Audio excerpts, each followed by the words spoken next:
সংবিধান যেহেতু কারোর পৈতৃক সম্পত্তি নয়, সংবিধানের প্রিয়াম্বেলে প্রস্তাবনায় স্পষ্ট উল্লেখ আছে, প্রথম বাক্যটা শুরু হচ্ছে we the people of India, আমরা ভারতের জনগণ এই সংবিধানকে আমাদের কাছেই অর্পণ করছি। কুণাল ঘোষের কথার উত্তর দেওয়ার মতো ক্ষমতা আমাদের নেই।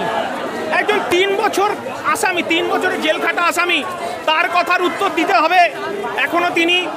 এখনো পর্যন্ত ক্লিন চিট পাননি এবং তিনি কি উত্তর দিচ্ছে তার কথার উত্তর দিতে হবে। ডেফিনেটলি প্রথম দায় হচ্ছে সরকারের। মব লিঞ্চিং এবং পুলিশি হেফাজতে মৃত্যু এই দুটো এক বিষয় নয়। পশ্চিমবাংলায় গণতন্ত্র শেষ।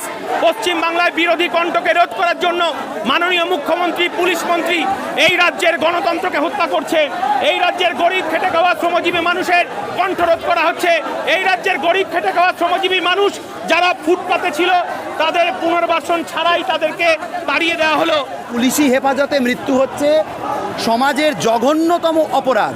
সেই পুলিশি হেফাজতে মৃত্যুতে গত বছরের তুলনায় পশ্চিমবঙ্গে পুলিশি হেফাজতে মৃত্যু বেড়ে গেছে 4 গুণ। এটা আমাদের দুর্বলতা, তাহলে ভুল হবে শাসক যদি মনে করে। আমরা গণতান্ত্রিক প্রক্রিয়ার জবাব দেবো, শাসককে ব্যবস্থা নিতে হবে। এই জন্য তুমি শাসকের আসনে বসেছো, যদি ব্যবস্থা নিতে পারে সেই জায়গা থেকে কীভাবে নামাতে হয় সেটাও দেখাবো। এই রাজ্যের মুখ্যমন্ত্রী, এই রাজ্যের যখন বিরোধী দলনেত্রী ছিল, আমরা সেদিনকে দেখেছিলাম মধ্য গগনে 2007 সালে রিজবানুর রহমান, এই রিজবানুর রহমানকে শুধুমাত্র অশোক টোটির মেয়েকে ভালোবাসার কারণে তাকে প্রাণ দিতে হয়েছিল। সেদিনকে দেখেছিলাম জ্ঞানবন্ত সিং, আজকে মমতা বন্দ্যোপাধ্যায় সেই জ্ঞানবন্ত সিংকে যিনি কাঠগড়ায় দাঁড় করিয়েছিলেন, আজকে মমতা বন্দ্যোপাধ্যায় তার পুলিশ প্রশাসনের মধ্যমণি হয়ে আছেন জ্ঞানবন্ত সিং। আমরা দেখেছি যে এই রাজ্যের মুখ্যমন্ত্রী বিচার পাইয়ে দেওয়ার নাম করে যে প্রহসন, সেই প্রহসনের বিরুদ্ধেই সংবিধানের ওপর আস্থা রেখে, গণতন্ত্রের ওপর আস্থা রেখেই আমাদের কর্মীদেরকে পূর্ব নির্ধারিত আমাদের এই মিছিল চলছে, ধর্মতলা পর্যন্ত যাবে। কুণাল ঘোষের কথার উত্তর দেওয়ার মতো ক্ষমতা আমাদের নেই। একজন 3 বছর আসামি, 3 বছরের জেল খাটা আসামি, তার কথার উত্তর দিতে হবে। এখনো পর্যন্ত ক্লিন চিট পাননি এবং তিনি কি উত্তর দিচ্ছে তার কথার উত্তর দিতে হবে। পশ্চিমবাংলায় গণতন্ত্র শেষ। পশ্চিমবাংলায় বিরোধী কণ্ঠকে রোধ করার জন্য মাননীয় মুখ্যমন্ত্রী, পুলিশ মন্ত্রী এই রাজ্যের গণতন্ত্রকে হত্যা করছে। এই রাজ্যের গরিব খেটে খাওয়া শ্রমজীবী মানুষের কণ্ঠরোধ করা হচ্ছে। এই রাজ্যের গরিব খেটে খাওয়া শ্রমজীবী মানুষ যারা ফুটপাতে ছিল তাদের পুনর্বাসন ছাড়াই তাদেরকে তাড়িয়ে দেওয়া হলো। তারা কোথায় যাবে, তারা কি খাবে? এই রাজ্যের মুখ্যমন্ত্রীকে দেখেছিলাম সেই সময় 2 টাকা কেজি আলুর দাম বেড়েছিল বামফ্রন্ট সরকারের আমলে।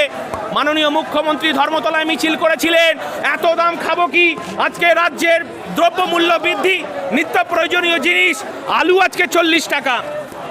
যেভাবে দ্রব্যমূল্য বৃদ্ধি, তার নিয়ন্ত্রণের কোনো চিন্তা ভাবনা নেই, অথচ আইএসএফের কর্মীদেরকে ধরে ধরে মিথ্যে মামলা দেওয়া হচ্ছে তাদেরকে, এবং পুলিশ লেলিয়ে দেওয়া হচ্ছে এবং পুলিশ পিটিয়ে খুন করা হচ্ছে। আজকে আমরা এই গণতন্ত্র প্রতিষ্ঠার দাবিতে, শান্তি প্রতিষ্ঠার দাবিতেই আজকে আমাদের এই মিছিল। পশ্চিমবঙ্গ জুড়ে যে পরিমাণে মব লিঞ্চিং এবং তার সাথে সাথে সবথেকে জঘন্যতম অপরাধ পুলিশি হেফাজতে মৃত্যু, এর বিরুদ্ধে প্রতিবাদে আমরা আজকে রাজপথে আছি। ডেফিনেটলি প্রথম দায় হচ্ছে সরকারের, কারণ সরকার চালাচ্ছেন যারা, প্রশাসন তার হাতে। অতএব প্রশাসনকে এই ব্যাপারে সচেষ্ট হতে হবে যাতে কোনো রকম আইনের শাসনের বাইরে অন্য কিছু না ঘটে। কিন্তু দুটো ব্যাপার একটু আলাদা। মব লিঞ্চিং এবং পুলিশি হেফাজতে মৃত্যু এই দুটো এক বিষয় নয়। পুলিশ হচ্ছে আইন রক্ষক, তার দায়িত্ব আইন রক্ষা করা। পুলিশি হেফাজতে যখন কোর্ট কোনো ব্যক্তিকে দিচ্ছেন তখন তার পুলিশের দায়িত্ব হলো তাকে সিকিউরড রাখা, সুরক্ষিত রাখা। বম্বে হাইকোর্ট গত বছর 2023 সালের জানুয়ারি মাসে স্পষ্ট রায় দিয়েছেন যে পুলিশি হেফাজতে মৃত্যু হচ্ছে সমাজের জঘন্যতম অপরাধ।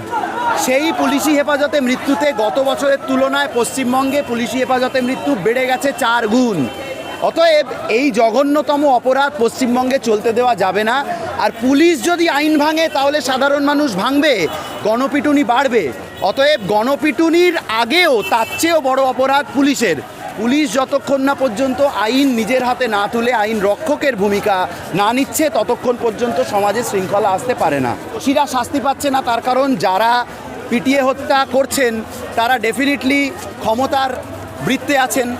ক্ষমতার বৃত্তে না থাকলে এই ধরনের দুর্বৃত্তকারী যে ঘটনা সেটা ঘটানো চলে না।